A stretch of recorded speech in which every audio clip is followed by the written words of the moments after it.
Hi, my name is Danielle Beck, and I'm with Connection Christian Church. Thank you for joining me for another devotional. As you know, we have started this week on the book of Exodus. And Exodus is the book where it talks all about God rescuing his people. And that's the Israelites. And currently, at the beginning of the book, they are still slaves in Egypt. And you also have got to meet Moses, who was born an Israelite, but ends up being raised an Egyptian by Pharaoh's daughter. In chapter 2, we see that Moses tries to defend an Israelite when he's angered by how they're being treated, and he tries to do it his own way. And then when his actions get him in trouble, he runs away to the wilderness. And then chapter 3 is when God starts to speak to Moses. And he speaks to him through that burning bush. And he's asking Moses to go back to Pharaoh and demand that he let the Israelites go free. And those are his slaves, his workers. And yesterday we heard Moses complain or question God for two times. And today in chapter 4, we will continue to read that conversation that Moses is having with God. And we'll get to hear Moses continue to question God and God's response to Moses.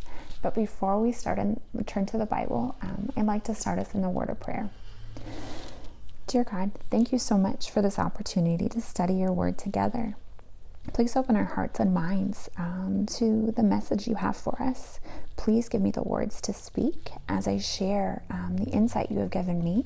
And please help everyone else to have insight of their own as they study it for themselves, Lord. I pray these things in your name. Amen. Okay, so today we're going to start Exodus chapter 4.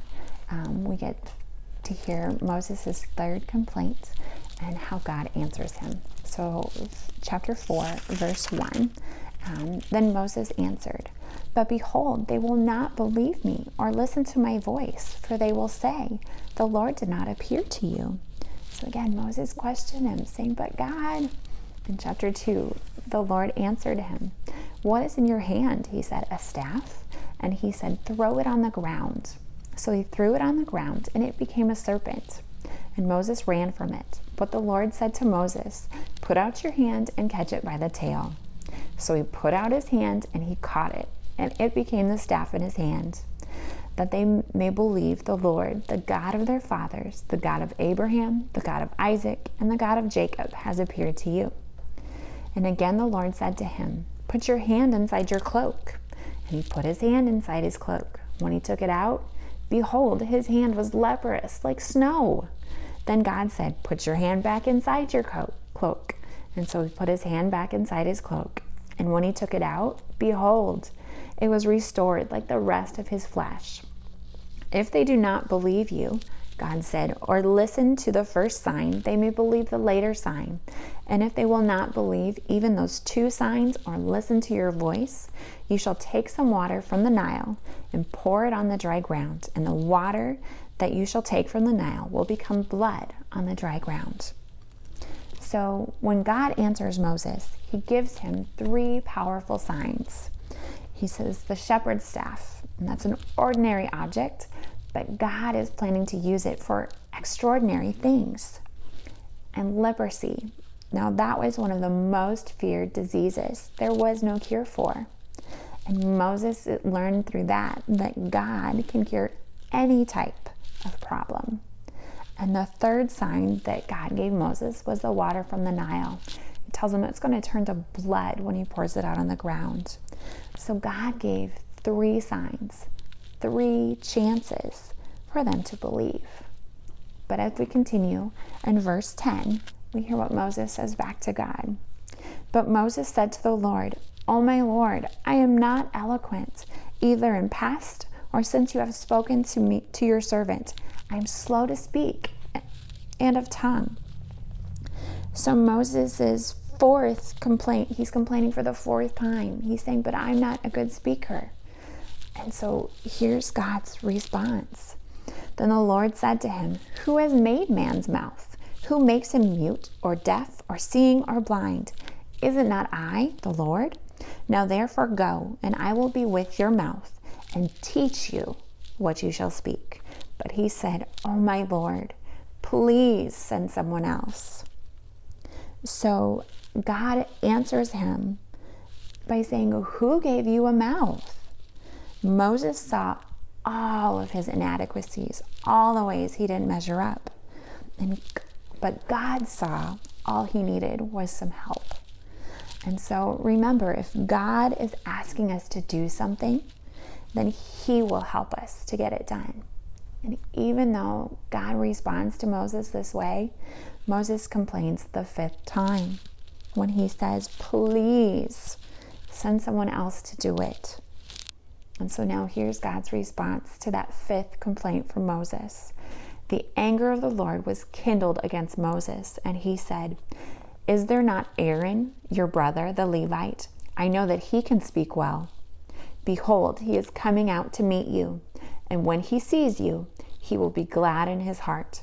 You shall speak to him and put words in his mouth, and I will be your mouth with his mouth, and will teach you both what to do.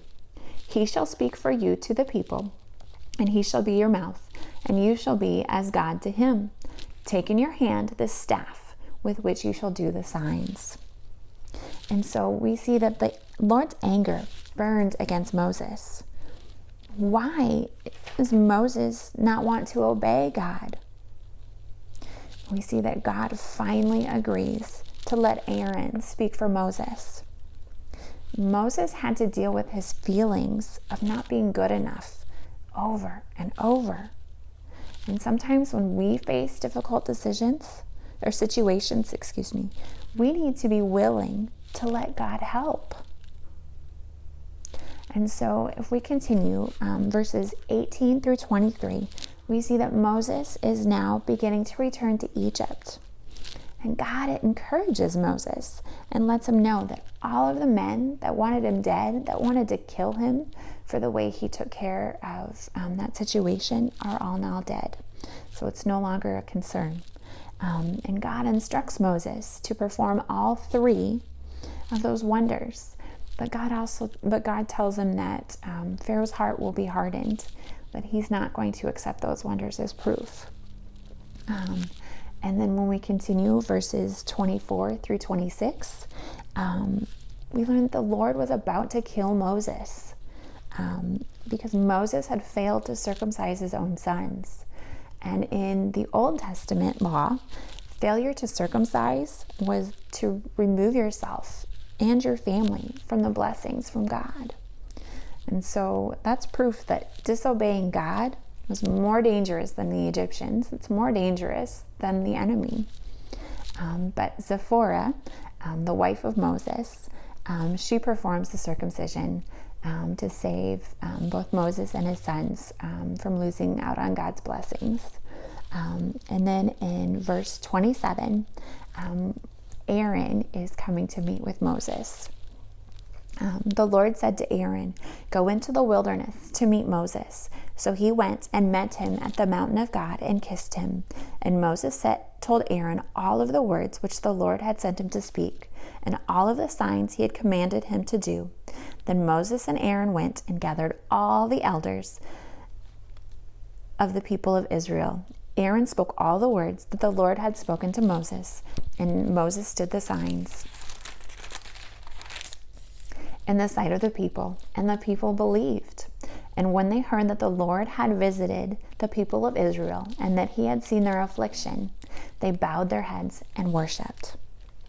So Aaron and Moses meet, and Moses tells him all that has happened and shows him the wonders that God showed him. And Aaron believes and agrees to go with.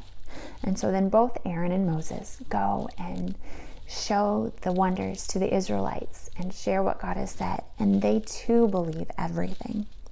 And so we see today that although Moses believed in God, he doesn't want to go to Egypt to save God's people. Moses is a sinner. We all are. But God is patient with him. But we see that Moses keeps arguing until God is angered. But God is patient and still helps Moses to see that God will go with him and help him. Is there something that God is telling you to do today?